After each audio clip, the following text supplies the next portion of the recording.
Hello all, welcome to Bhagat Academy. Today's topic is conjugate beam method. So now, question given to us. A non-prismatic cantilever beam ABC fixed at A with AB is equals to BC is equals to 3 meter is having flexural rigidity to EI and EI respectively. It is subjected to UVL having zero intensity at B and maximum at C, which is 12 kN per meter. Using conjugate beam method, determine slope at B and deflection at free end C. So first of all अभी जो statement दिया है उसके हिसाब से अपने को beam draw करके लेनी है. सो क्या बोला है, cantilever beam non prismatic cantilever beam A B C fixed at A. So ये कि अपनी फर्स्ट ए पे फिक्स्ड है. नेक्स्ट बोला है A B is equals to B C is equals to 3 metre. So यहाँ पे ये हो गया ए बी बी सी, ये दोनों दिए 3 metre 3 metre. Having flexure related to E I and E I, तो मतलब ये वाला पार्ट है टू ई आई और ये वाला पार्ट है E I. It is subjected to U V L having zero intensity at B and maximum at C. So यहाँ पे ये एक्ट हो रहा है which is 20 kilo newton per metre. तो हो गया जो दिया था उसके हिसाब से. So again now our first step will be step 1. We have to draw m upon ei diagram. So start with m upon ei diagram के लिए first support reaction. So this is fixed, so it will provide one vertical, one horizontal and one moment ma. So now first taking summation of moment about a is equals to 0 clockwise positive. Now with respect to A, ये UVL कैसे rotate हो रहा है clockwise, therefore plus UVL का point load में convert करूँगा half into base into इसका ये हाइट और इसका point of application this 3 metre will be constant और जीरो इंटेंसिटी से ऐड करेगा 2/3 ऑफ पे. So it is 3 plus 2/3 of 3. Then और यहाँ पे हमने कपल एक्ट किया है. सो इट इज हमने एंटी क्लॉकवाइज एज्यूम किया है. minus ma is equals to 0. therefore we'll get ma is equals to, solve करके लेंगे, we get value of ma as 90 kilonewton meter. Okay, next we will start with summation fy is equals to 0 upward positive. so this ra हमने upward consider किया है. so this ra is going upward. then ये uvl downward जा रहा है. so it is minus half into base into height is equals to 0 और कुछ तो है नहीं. So get R A is equals to 18 kilo newton. Then last is summation F X is equals to 0 towards right positive. So get है H A is equals to 0. तो अभी ये support reaction हो गए. अभी हम इसका बी एम डी प्लॉट करना स्टार्ट करते. Okay, now will start with B M D. So B M D के स्टार्ट में ये हो गया इसका 0 0 का line. So to now bending moment calculation. Okay, so first is bending moment at A. अभी ए पे कपल एक्ट हो रहा है 90 का, तो यहाँ पे अपने जस्ट लेफ्ट जस्ट राइट का कंसेप्ट लगाना पड़ेगा. So just left is 0. Then bending moment at a just right, this 90 is going anti-clockwise, so that is now minus 90. then next is bending moment at B, so that will be this minus 90. ये 18 कैसे जा रहा है clockwise, plus 18 into 3. इसको solve करके लेंगे, we get here minus 36. then last is bending moment at C, so now which is minus 90 और distance is 90 का कोई डिस्टेंस नहीं लगा क्योंकि वो कपल है, sorry. then this 80 is going clockwise into distance is 6. okay, then ये UVL कैसे जा रहा है anticlockwise. So now which is minus, पहले यूवीएल का पॉइंट लोड में कन्वर्जन होगा half into base into height. And then next इसका जो पॉइंट ऑफ एप्लीकेशन हो यहाँ से 2/3 पे आएगा सी से. So into 2/3 of 3. तो इसको हम लोग सॉल्व करके लेते इसको, सॉरी यहाँ से 1/3 पे होगा, यहाँ से 2/3 पे होता है. सो इट इज नाउ 1/3 ऑफ 3. तो इसको सॉल्व करके ले get here 0. So bending moment calculation हो गया. So bending moment at just left 0, just right -90, तो नीचे जा रहा है. देन यहाँ पे 36 हो रहा है, -36, तो ये हो गया 36, और यहाँ पे वो 0 हो रहा है. लेकिन अभी यूवीएल है, we know when the load is UVL, तो जो बीएमडी है वो क्यूबिक होता है. तो ऐसे जाएगा, और हम this n is equals to 3, मतलब ये क्यूबिक कर्व है. so this is negative. so now this is our m diagram. Next अभी हमें इसका m upon E I diagram plot करके लेना है. सो m upon E I diagram पे क्या करना है, सिर्फ ये जो बेंडिंग मोमेंट के वैल्यूज है इसको डिवाइड करना है ई आई से. So this 90 upon, so here first is 0, so 0.2 E I is 0. Then this 90 upon 2 E I, so will get here 45 upon E I. Then ये 36, अभी 36 के लेफ्ट और राइट में अलग अलग वैल्यू है. तो अगर हम 36 का जस्ट लेफ्ट देखते हैं तो वहाँ पे ई आई है 2 ई आई.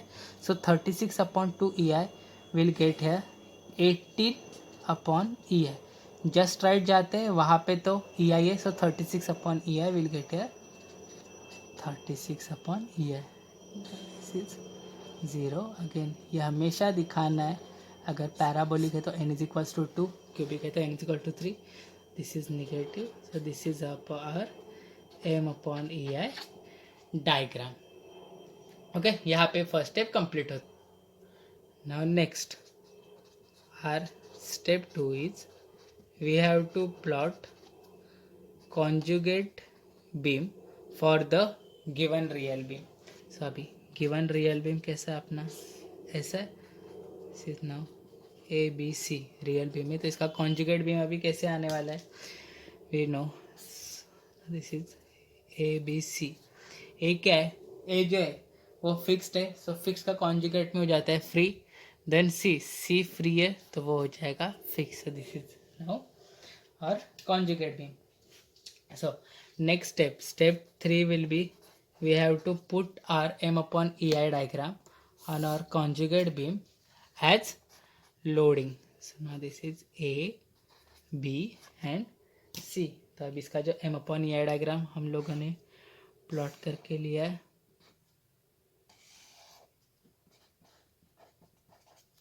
सो ये वैल्यू आया था 45 अपॉन ई आई, ये आया था 18 upon E I, this is 36 upon E I.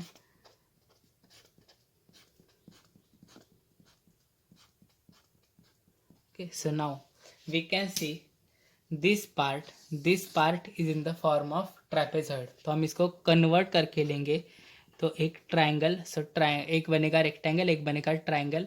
तो ये वाला जो इंटेंसिटी, ये वाला इंटेंसिटी तो यहाँ पे है 18 upon E I, and this ये ट्रायंगल के लिए इंटेंसिटी हो जाएगा यहाँ पे now 45 upon E I minus 18 upon E I. तो सॉल्व करके लेंगे will get 27 upon E I. तो मतलब ये 2 में कन्वर्ट होगा. ये पार्ट जो है ये होगा इसका यूडीएल वाला पार्ट, ओके, एंड देन ये पार्ट होगा इसका यूवीएल वाला part. And now this is cubic UVL. Okay, तो अभी हम क्या करेंगे, इसको सबसे पहले सिंप्लीफाई करके लेते. ये जो यूडीएल यूवीएल है इसको सबसे पहले हम लोग पॉइंट लोड में कन्वर्ट करके लेंगे. तो will start with the conversion. Start करने से पहले हम बीम ड्रॉ करके रखते ताकि हम लोग जैसे जैसे इसको कन्वर्ट करेंगे हम इसको यहाँ पे ड्रॉ करते रहे साइमल्टेनियसली. सो फर्स्ट ये जो यूडीएल वाला पार्ट है, सो वी नो यूडीएल का पॉइंट लोड में कन्वर्जन क्या होता है, सिंपल होता है. यूडीएल का पॉइंट लोड में simply length into intensity. So it is 18 upon E I into 3. So 18 upon E I into 3, तो उसका वैल्यू आएगा अपने को विच इज़ 54 अपॉन ई आई. और जो यूडीएल है वो बराबर मिड पॉइंट में एक्ट करता है, तो मतलब वो दोनों तरफ से एक्ट करेगा 1.5 मीटर और 1.5 मीटर. ये इसका. नाउ सेकंड, अभी इसका यूवीएल का कन्वर्जन करके लेना है. ओके, सो यूवीएल का कन्वर्जन क्या होगा, half into base into height. So it is now half into base is 3 into height is 27 upon E I. तो अभी हम इसको सॉल्व करके लेते. We get here 40.5 upon E I. तो this will be 40.5 upon E है। अभी ये जो एक्ट है ये एक्ट करेगा यहाँ से 1/3 डिस्टेंस पे and this will be 2/3 distance. So 1/3 of 3 we get here 1 metre, 2/3 of 3 we get here 2 metre. Now next ये क्यूबिक है, क्यूबिक का कन्वर्जन कैसे होता है? So which is, so cubic का पॉइंट लोड में फॉर्मूला है which is 1/4 of base into height, so 1/4 of 3 into height is 36 upon E I. तो हम लोग अभी इसको सॉल्व करके लेंगे, कन्वर्ट करके लिया, we get here 27 upon E I, get here 27 upon E I. अभी इसका जो पॉइंट ऑफ एप्लीकेशन है, अभी किसी भी हमने डिग्री ऑफ कर एन के लिए हमने फॉर्मूला पहले बता के रखा। So that formula is that is 1 upon n plus 2 into b, so degree of curve is 3 into b, so I'll get here 1/5 of b। तो यहाँ पे एक्ट करेगा 1/5 of 3, so यहाँ पे होगा 1/5 of 3, so this remaining will be 4/5 of 3। तो अभी हम इसका वैल्यू निकालते हैं 1/5 of 3, तो ये 1/5 of 3 सॉल्व करेंगे, we get here 0.6 metre and this will be 2.4 metre. तो अभी ये सारे के सारे जो यूडीएल यूवीएल है वो पॉइंट लोड में कन्वर्ट हो गए। Now this C is what fix support, so it will provide one vertical, so हम इसको इस पर डाउनवर्ड एज्यूम कर दें, this is R C, one moment M C and one horizontal H C. Now taking summation of moment about c is equals to 0 considering clockwise positive। now with respect to c ये 40.5 कैसे rotate हो रहा है clockwise, which is 40.5 EI और ये distance कितना है, this is 3 metre and this 3 + 2 5, so into 5, then ये 54 कैसे रोटेट हो रहा है clockwise, so this is 54 upon here, this is 3 meter, 3 plus 1.5, so which is 4.5 meter। then next है 27, कैसे रोटेट हो रहा है clockwise, so which is now 27 upon here and this distance is 2.4। और हमने यहाँ पे एक कपल एज्यूम किया था एंटी क्लॉकवाइज, मतलब जो उसका कपल है minus M C is equal to 0, so will get M C is equals to M C H 510.3 upon EI kilonewton meter। next is summation Fy is equals to 0 upward positive, so this 40.5 is going upward plus next is 54 upon EI which is going upward, next is 27 upon again going upward, और हमने जो RC और downward consider करता minus RC is equals to 0, so we'll get RC is equals to 121.5 upon EI kilonewton। last is summation Fx is equals to 0 towards right positive, so we'll get HC is equals to 0। तो यहाँ पे सारे के सारे support reaction मिल गए अपने को। Okay okay, तो यहाँ पे हमने फाइंड आउट करके लिया था, यहाँ से आया था 121.5 अपॉन ई आई, ये 0, इसका वैल्यू आया था 510.3 अपॉन ई आई किलो न्यूटन मीटर। अभी क्वेश्चन में पूछा क्या गया आपने को, सो क्वेश्चन में पूछा गया है slope at B. Now we know slope at B is nothing but shear force at B, so shear force at B, so B का कोई एक साइड, सो सपोज हमने ये वाला साइड कंसिडर किया, this is 40.5 upon E I plus 54 upon E I, solve किया we get here 94.5 E I radian. तो ये हो गया अपना स्लोप एट बी का आंसर। नेक्स्ट क्या पूछा गया आपने को, which is deflection at C. We know deflection at C is nothing but bending moment at C. So C का कोई भी एक पार्ट कंसिडर कर सकते हैं, या तो राइट या फिर लेफ्ट वाला। सपोज ये वाला पूरा पार्ट हम लोग कंसिडर करें, so what will get 40.5 upon E I into ये सी से डिस्टेंस कितना है, this is 3 metre plus this 2 metre, so that will be 5 metre. Then ये 54 अपॉन ये भी जा रहा है clockwise into this is 3 metre plus 1.5 so I'll get here 4.5. Then next is 27 upon ये भी जा रहा है क्लॉकवाइज सो प्लस 27 अपॉन और ये डिस्टेंस है 2.4 मीटर. सो अभी इसको हम लोग सॉल्व करके लेंगे. अपने को आंसर आया 510.3 EI.